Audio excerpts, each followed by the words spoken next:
जब टीम अच्छा कर रही होती है तो जो परफॉर्मेंस नहीं भी कर रहा होता है इवेंचुअली वो कहते हैं ना, खरबूजे को देख के खरबूजा रंग पकड़ लेता है। कल शान मसूद जो कि नहीं रेगुलरिटी में डिलीवर कर रहे थे मुल्तान सुल्तान के लिए, उन्होंने भी डिलीवर करना शुरू कर दिया। तो या मुशी भाई से ज़रा एक सिर्फ थोड़ा सा मैं जो बात जानना चाहूँगा इससे पहले कि मैं लाला पे आता हूँ, यानी 6 बॉलों पे 22 रन चाहिए थे। डेफिनेटली आपको लगा होगा मैच कंट्रोल पे, लेकिन थोड़ी ही देर बाद बिल्कुल जज्बात बदल गया और सब बदल गया। 4 गेंदों पे 7 रन चाहिए थे। वैसे उस वक्त मुशी भाई लगा तो होगा कि यार ये मैच निकल गया हाथ से अपना।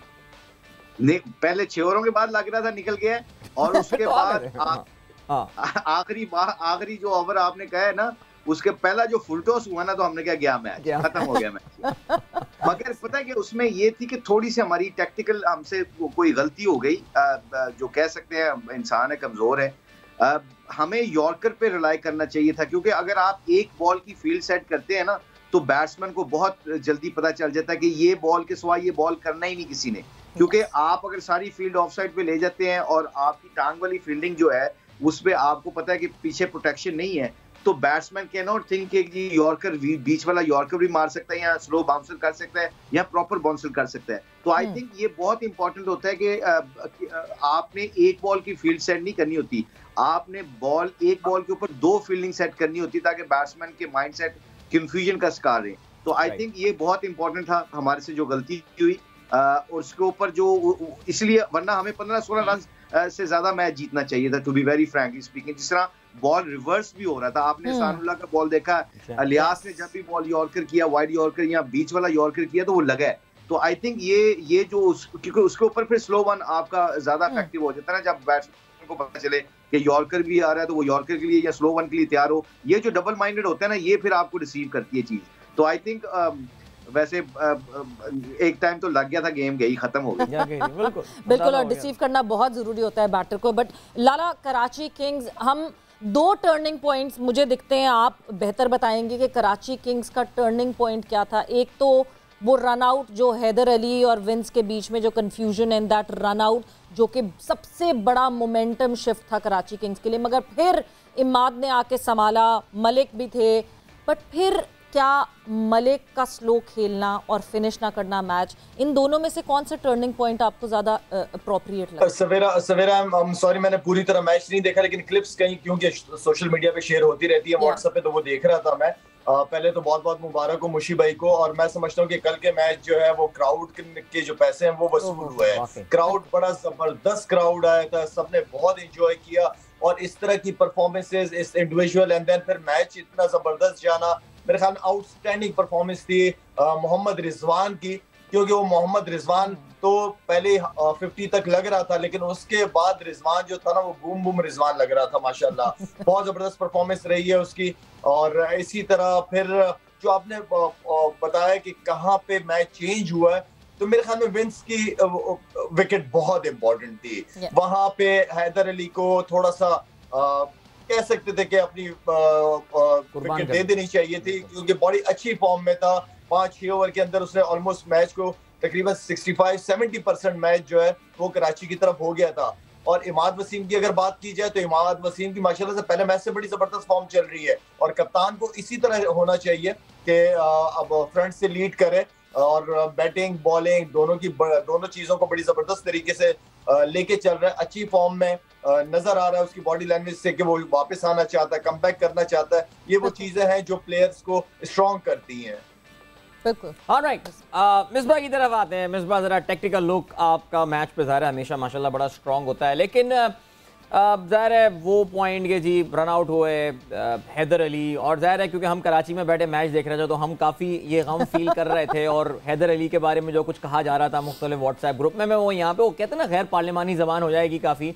लेकिन I mean looking at Haider right now, Misbah is clearly struggling, like runs नहीं आ रहे हैं, the body language was there.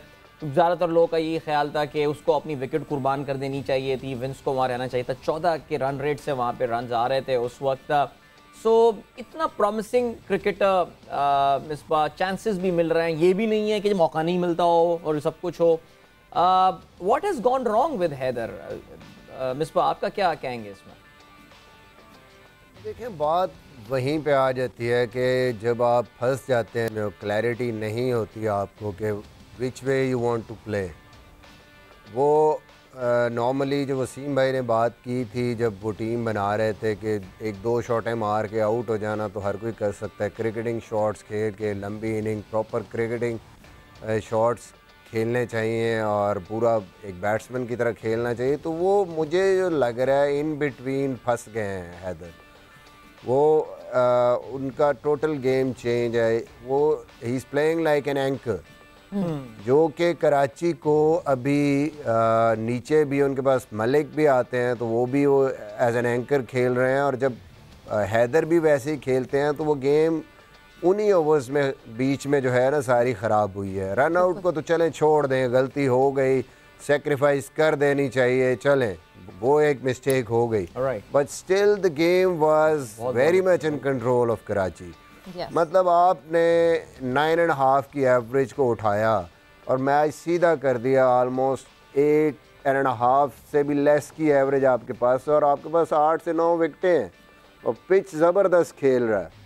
उसके बाद जो क्रिकेट की बेसिकली रूल है वो यही है कि अगर आप चेज़ कर रहे हैं तो जो एक्चुअल आप रन रेट चेज़ कर रहे हैं, कभी भी जब आप हाफ वे डाउन उसको नीचे लाएं तो फिर उससे ऊपर आपने नहीं जाने देना।